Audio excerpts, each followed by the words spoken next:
Hey, shout out to everybody who came out tonight to Khaliis Take. If it's your first time to the channel, please like, subscribe. Also hit the notification bell so you can get the newest content first. And you want to hit the notification bell so you can get all my bonus videos I have on the weekends.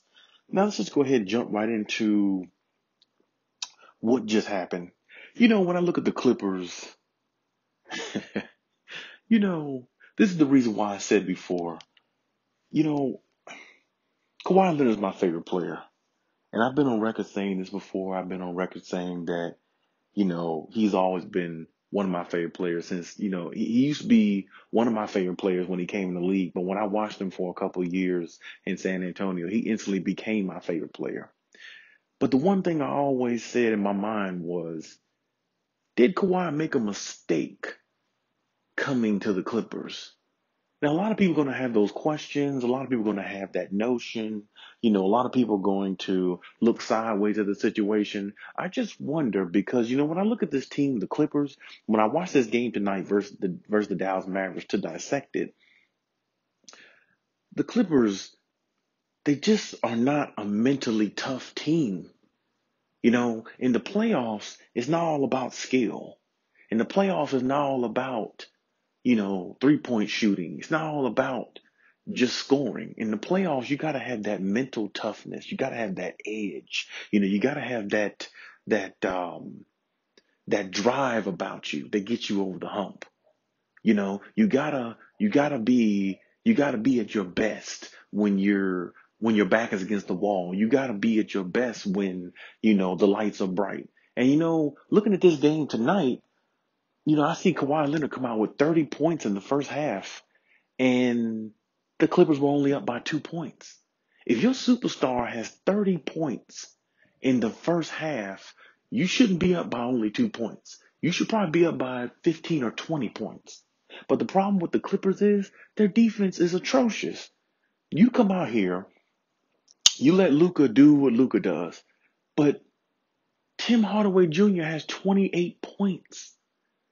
I mean, I understand, Kawhi may could have guarded Luka a little bit more, but at the same time, it's like, man, the threes are raining from everywhere.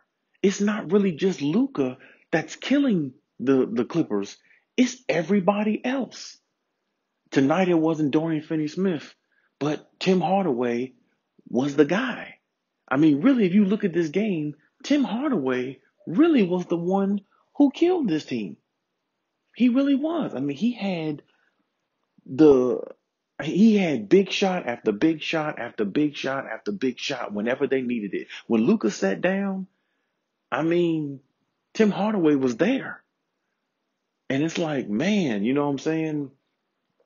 Tim Hardaway literally outplayed Paul George. I mean, because if you want to say Luka and Kawhi went at each other, okay, great. Kawhi had about 40 plus. Luka had like 39. Okay, they factored each other out.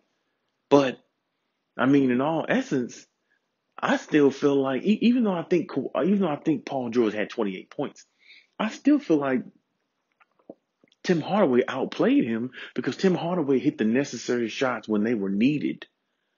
Tim Hardaway hit dagger shots when they were needed. And, it's just when you look at this Clippers team, like I said, the mental toughness isn't there. And I hope you Clippers fans aren't really, too distraught right now. But at the same time, you have to understand they might not just be built for these type situations. Now, don't get me wrong, I do want to say this. The Clippers are down 0-2, but I mean, you got to win 4 games. So, maybe this Clippers steal a game. They gotta steal the third game. They have to. They have to try to win these next 2 games. Point blank period. There's no other way around it. But I personally believe the series is probably over for the team. And Clippers fans, I really hate to say this, but I really think my guy Kawhi Leonard is not going to be there next year. And if he is going to be there, I promise you, it's going to be a lot of changes on this team. Lot of changes. And I personally don't think Paul George is going to be there if Kawhi stays. I mean, because when you look at the way this Clipper team is, Kawhi just don't have nobody to ride with him like that. I mean, like I said, let this sink in. Kawhi had 30 points at halftime. That is, he had 30 points at halftime on like 14 shots. I mean, that is probably about as good as it gets. You can't ask for a better half from a superstar. You cannot ask for a better half from a superstar. I mean, and like I said, he had 30 points at halftime, but the score was 73-71. I mean, it's like, man, what else could Kawhi have done? I mean, he could have guarded Luka a couple of more times, but you needed his offense.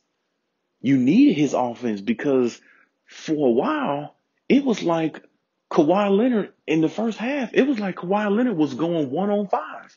It was like him versus the Dallas Mavericks by himself. Not Terrence, man. Reggie Jackson didn't show up. Marcus Morris, where's Marcus Morris been? Marcus Morris cannot hit a shot to save his life now. He's missing free throws. His confidence is down. He's just not playing the way he did in the regular season. And this is what I'm saying. These guys are not mentally tough. And I know a lot of people say Kawhi Leonard is not a vocal leader and all this stuff. But the one thing you cannot say, you cannot sit here and say Kawhi isn't a mentally tough player, because he is. I mean, he literally went out there with the right mindset of, I got to try to win this game. Even if I got to try to win this game myself. But the only problem is Kawhi can't beat all of the Dallas Mavericks. He can't beat all of them. And I thought to myself, like last game, the Dallas Mavericks won the first game with Porzingis struggling. And I said to myself, I'm like, well, if Porzingis don't struggle this time, what is it going to be like for the Clippers? Are they going to survive? Because you couldn't stop Dorian Finney-Smith and Tim Hardaway's. Now Porzingis is getting into the act. Man, it's really going to be tough to beat him now. Personally, I believe that the Clippers could win a game. One game. But that's about it. And that's if they win the one game. Because when you look at this team, what do they have? They have mentally weak players who don't play when the lights are brightest. This team, and now that you look at it, they threw the last two games to get the Dallas Mavericks. And now you're getting all you're asking for.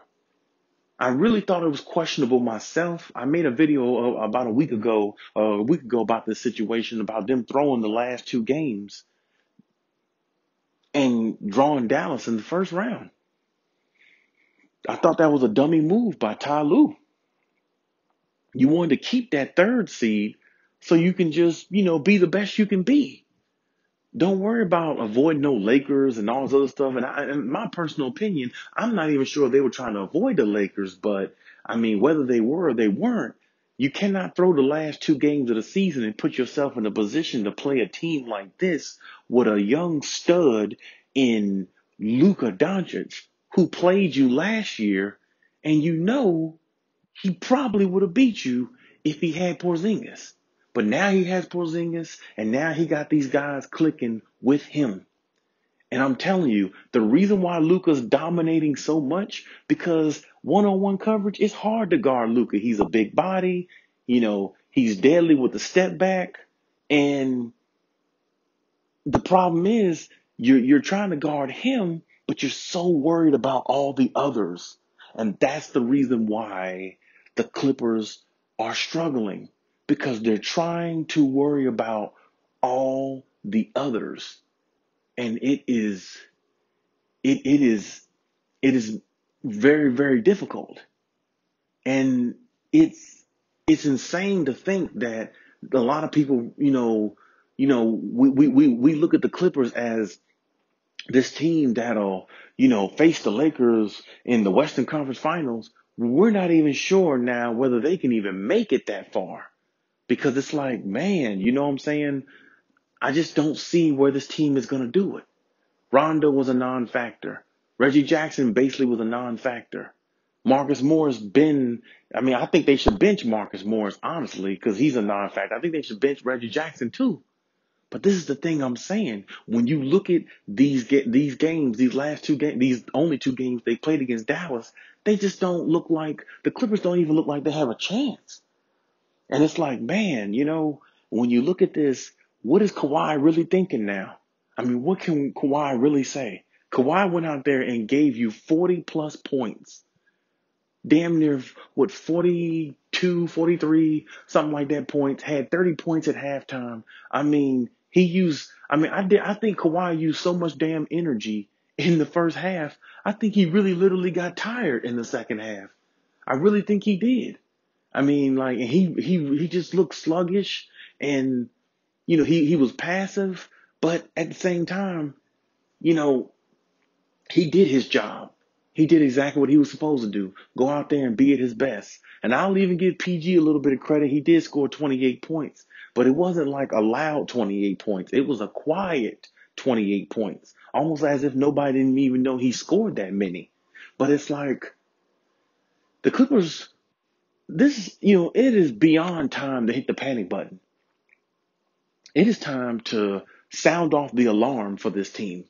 Because like I said, you are down 0-2 against a Dallas Mavericks team who really think they can beat you, who really think they can probably sweep you now. And then on top of that, now all the Clippers fans, they're worried about what's going to happen if they do lose this series. Is Kawhi going to stay or go? No, I don't believe Kawhi is. Because you know something? What this Clippers team is doing to Kawhi's legacy is not a good look. Kawhi has the best winning percentage in playoff history. So you think Kawhi is going to stick around or with this team and they're not winning? That's not what he signed up for. And, the Paul George thing, I don't care what nobody say, it's not working out. And a lot of people don't want to say it, and I get that. But the Paul George thing is not working out. I mean, it really isn't. I don't feel like him and Paul George fit. I don't feel like I just don't really feel like Kawhi fits with this team. Because you got a bunch of guys that don't play hard. And it's like, I mean, literally tonight, once again, Kawhi was the only player out there playing hard. All the other players it didn't even look like they were playing hard enough. I mean, I'm looking at wide open layups. I mean, Tim Hardaway, one play, I think he runs from one end of the court, coast to coast, and gets a layup straight down the middle. And I'm like, man, it's like, do you have to teach these guys how to play with effort? And that's my thing. They're not good enough. They're pretenders if they're going to continue to keep playing like this. And that's what I'm saying. They're just not good enough. And I personally think if they lose this series, Kawhi has got to do something else. I mean, I said it to somebody I know earlier tonight before the game started. Kawhi might have just made a mistake. I mean, it's not, he don't have to admit anything to anybody, but at the same time, if this team is not going to play with the energy and effort that he's trying to play with, it's not a fit and it's not going to matter. Now, I hope the Clippers can, maybe go down to Dallas and steal a game, but man, you know how hard that's going to be. Because now Luka's in front of his home crowd that's behind him, and he's going to be amped, he's going to be jacked, he's going to be ready, he's going to be lit, he's going to be hype, he's going to be, busting them shots, That's how he feel. And like I said, they got supreme confidence. Now, I will say this, hopefully in regards to Dallas, hopefully they don't feel too confident, because sometimes you can be too confident in situations and start to slip up. And you know something? I mean, hey, the Clippers are really going to really have to tighten up their defense. I mean, Dallas shot like 60% from the 3-point range all game long. That is unreal. That is unreal for a team to shoot that good from the 3-point line all game long. Unreal. And I really hope the Clippers figure it out. I mean, because I hate to see, them go out like that because everybody still wants to see the Clippers versus the Lakers. But, the more and more we watch the Clippers, we should just start believing they can't beat the Lakers if they're going to continue to play like this. If you continue to play this way, you're not going to be able to beat the Lakers because the Lakers are supremely better than the Dallas Mavericks. And like I said, sometimes you get what you ask for. I think Ty Lue made a bad decision by sitting Kawhi and PG out the last two games. I think, that should have been one or two games they played, so they can get some more rhythm and continuity. But that was my thought process of it. But Ty Lue didn't do that. And the fact that he didn't do that, that's the reason why the Clippers are suffering now. And, it was a great game. I mean, Luka did his job. He did really good. I'm really proud of how Luka has been playing these last couple seasons. I mean, he is definitely going to be one of the faces of the league going forward. And, hey, Kawhi is still my guy. Doesn't matter. Doesn't matter what the situation is. That's my guy to the end. And he played like a warrior. Kawhi had 40 plus points. To me, you can't say nothing about Kawhi. He did his job. But you know something? Kawhi can't beat five other guys. And the one thing I look at the Dallas Mavericks, they play as a unit. They play with continuity. They play together. And that's something that the Clippers don't do. And I think that is going to raise a lot of eyebrows about this team and where they are because, you got to dig deep and you got to win games like this. You had two home games and you blew both of them. But at the same time, that's hey, that's how it goes with this organization. And it always has. But you know something? Hey, Clippers fans, don't hang your head low. Hey, it's not over till it's over. That's what they always say. So we'll just leave it there. And let me know what you think in the comment section about this game and how it went. And let me know what you think about the comments I made on this game. And let's get engaged in the Cali Tech community. And I always say, next time.